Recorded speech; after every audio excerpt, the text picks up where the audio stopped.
We responded up to Carolina High School around noon this afternoon in regards to some threats that were called in directly to the front office at the school regarding the potential pipe bombs being placed in and around the school. In addition, the caller, who is unidentified at this time, made threats to come and shoot up the school at approximately 12:15. We notified the school district. We got our deputies out here right away. The school has been placed on lockdown. We have roughly 25 to 30 deputies on scene, and right now we are working the bomb dogs through the school just to ensure that those threats are not substantiated, and thus far we have not been able to locate any evidence that substantiates those threats. You have any idea who specifically called in the threats? We do not. We're still looking into multiple avenues of investigation to get that determined. Are the students just being kept in their classrooms at this point? At this point, they are. They have deemed that they're safe where they are right now, letting the bomb dogs do their thing throughout the school. Once it's deemed safe in and around the school, then they will assume the normal duties. How extensive is the search? You mentioned the dogs, but how much will they check? Well, everything. We're going to check everything in and around the school because of the size of a pipe bomb and what could potentially be. It's small, and so we have multiple dogs out here because they can grow tired. So we want to make sure that we check all the crannies and crevices of the school and also on the exterior as well. What will the rest of the school day look like? Until it's deemed safe, it's going to remain where it's at. But then if it's deemed safe prior to school releasing, then that's going to be up to the school district. But from what I understand, they're going to continue resuming school as normal. Bomb threats at schools are not highly unusual. Explain what elevated this to what we're seeing right now. Well, I don't think it's not a matter of elevation. Anytime there's threats that are being made, it's our duty to make sure that those are not substantiated. And so, you know, it's a hassle, but out of abundance of caution, it's something that we have to do, and that's why the manpower is allocated accordingly here. We have some parents who have gathered in the parking lot across the street from Carolina High School. What is your advice to parents at this hour to just come remain here, calm and know that we have not located any devices. The students are safe right now. Like I said, we have 25 to 30, if not more, deputies on scene, so it is a safe location right now. Multiple dogs are searching the area as well. They're welcome to stay here, but we're asking parents to not come up here just because they're not able to get into the school grounds right now either to sign their kids out. Once the release has been made, then they can sign their kids out. Did the call come from a landline or a mobile phone? I don't know that. You want to switch it over? Let's switch it over. Okay. Yeah. Sounds good.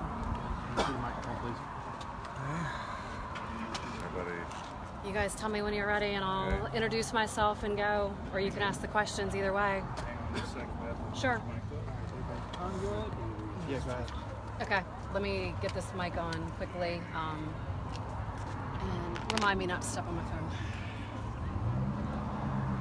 Thank you. Appreciate it. Thanks. Or I can hold it, either way. Okay, right there. As long as it, yeah. That's hugely uncomfortable. I'm gonna hold it. Go ahead. Hey there. I'm Beth Brotherton. I'm the Director of Communications for Greenville County Schools. Ben, I know you mentioned the parents here. The very first thing that I did when I got here was try to gather as many parents around as possible. There's a gathering here at Maxwell. There's also a gathering at the church next door. And I know as a parent myself and somebody who works at the school district, the only words I want to hear right now are my kids are safe. And so that's what we tried to tell all the parents immediately, that in this day and age, we don't take anything lightly. It doesn't matter how frivolous the call may seem. We are so thankful for the Greenville County Sheriff's Office and how quickly they respond every single time we call, because we know that there are 12 to 1,500 incredibly precious kids to a lot of people. And so we went around and told these parents, I know that there is talk around the community that people are texting active shooter. That is the buzzword, that is the fear. That is not the case at Carolina High School. And so we wanted the parents to know that immediately, and from us, and we're also so thankful that you guys are here, because the more parents that are watching this at home can recognize that their children are safe, and we're thankful that, as Ryan said, there are 30 to 40 deputies here making sure that no one could get in and making sure that everything that is inside is safe. Can you reiterate one of the things that Ryan Flood said, that they received a call It was very specific in nature.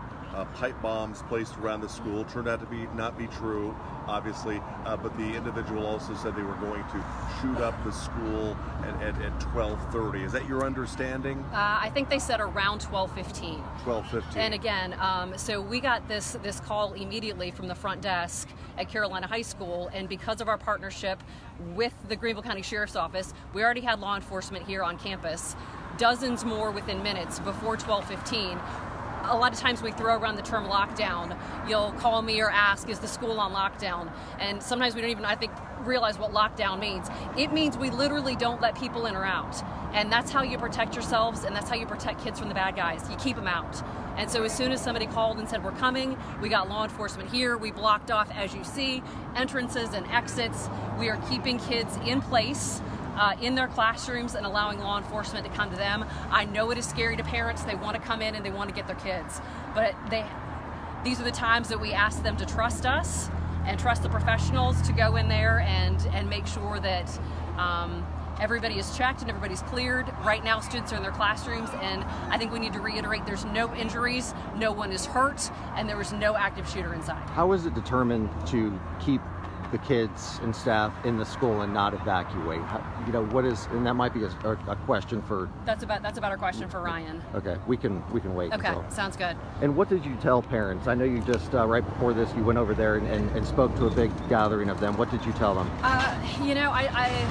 I looked in their eyes first, because as a parent myself, I always imagine how would I feel right now if this was my children's school and not somebody else's school. And so when I look at their faces and I see the tears, I think what would I want somebody to be able to tell me right now if that was my child inside the building and I couldn't get to them. And so as the communications officer for the district, if I know that the children are safe and there's no active shooter, that's what I tell parents immediately. And I also apologize that I can't tell them more, because I know that that's what people want. They want information. They want to know more. And so I said, what I can tell you is I work for the school district. There is no active shooter, that your kids are safe, that law enforcement is here to protect them, and that this is not a response to somebody being injured. This is a precautionary measure to keep kids from getting injured. And so I wanted them to be able to see that on my face in person, because I would want somebody to do that for me if it was my kid's school. Well, obviously, children are texting their parents from inside the school, and maybe some of them are even, watching this update. So what would you want to tell the students? Tell the students, oh my gosh, listen to your principal. Mr. Delaney is a gift to the school district. And I think the children in there know how much he loves them, and the administrators love them. If there is a person to trust, put it in Mr. Delaney, put it in your school resource officer, listen to them, be respectful to them. Carolina High School's motto is whatever it takes. And the staff members in that building do whatever it takes every single day to educate the kids there and to keep them safe. And that's what they're doing now. And, once again, you ask, is it just a bomb threat? What elevated this to this? I don't know. But I do know that right now we don't take anything lightly. And again, we're so thankful that the Greenville County Sheriff's Office didn't just say it's another bomb threat, that they sent everything in, that they brought everything here to make sure that these kids are safe. Unfortunately, this is not the first time this has happened at a school in Greenville County. So what is the protocol about, once this is cleared, or, what can parents do with their children? If they want to check them out, or if they don't, how does that go from there? Once law enforcement, the most recent, I think, situation that I can think of would have been the incident at Southside High School a couple of years ago that might have even come close, am I right, Ryan, to coming to this level. We're going to let law enforcement do their job, and I've already warned parents, we might not have a regular dismissal today. I know that it's only, 1:15-ish, 1:30-ish? School doesn't dismiss until 3:45, so we've got some time. But if it takes until 4 o'clock, if it takes however long for them to do their job, I guess we'll just ask parents today to be patient. And my gosh, it's so hard to ask people to be trusting now, isn't it? I mean, you just want to be scared, but we're going to ask them to be patient and be trusting, and that Ryan is here to provide information. I'm here to provide information. We've got assistant superintendents. We've got people from the district. We're all here, and we're available, and we will give whatever we can and talk as much as we need to until parents are less afraid. But in the meantime, we need them to be patient with us and trust us that we're doing everything we can to keep their kids safe. Thank you. Yeah, Parent. I'm not absolutely, but yeah. They want to know how are the kids safer in there if there's a bomb in there versus letting them all out. Ryan, do you, Versus releasing them. Yeah. You know, how are they safer inside the school versus Well, actually, can I follow Yeah. up on, because sort of piggyback off of Tracy's question? Do the kids understand specifically why they're on lockdown? the kids were told that a threat was called into the school, which is the case. And so the kids were asked to stay where they are and listen to their teachers and follow instructions. We do 4 lockdown drills each year. Some people call them active shooter drills. We call them lockdown drills. These kids do this 4 times a year. They know how they are to respond during these time periods. And so they're being told that there is a potential threat. Something's been called in, and you are to, as is unfortunately the case in any drill now, you are to respond as if there could be a threat. And while that is scary, it is the world we live in, and we're encouraging students to listen to their teachers and wait for information, but know that law enforcement's here to help them, district personnel is here to help them, and that they need to remain calm. Because I mean, Ryan, you know, by not remaining calm and not trusting the people that are there to help, it's not going to help the situation.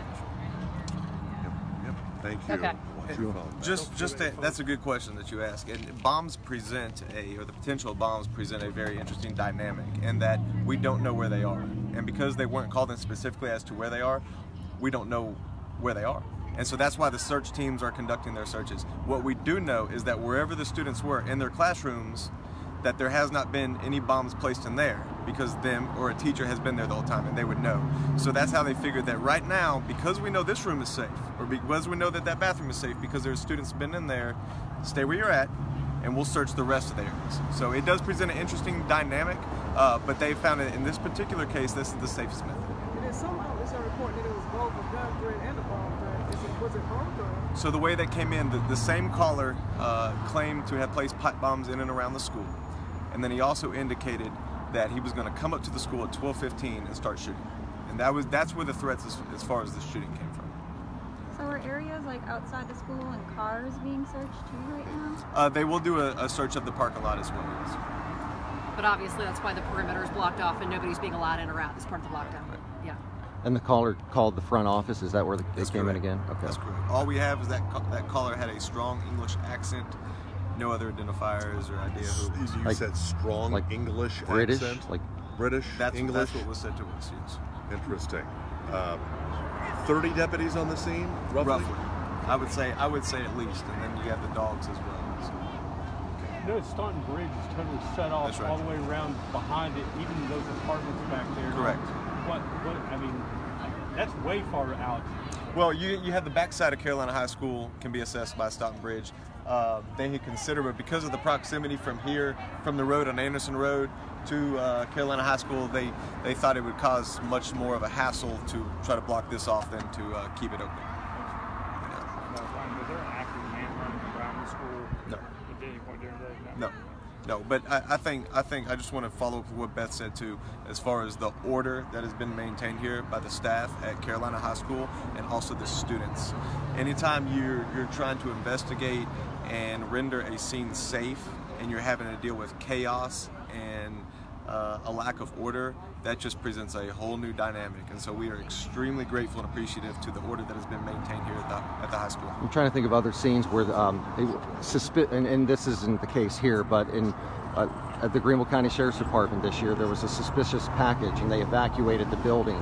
Does that come into determination if you're going to evacuate a building or not? And I'm sorry to interrupt, but in that specific incident, there was a package at the front desk. So we knew where that package was. It was actually called in by a deputy who observed it, and then we exited the building and evacuated there because we knew where that package was.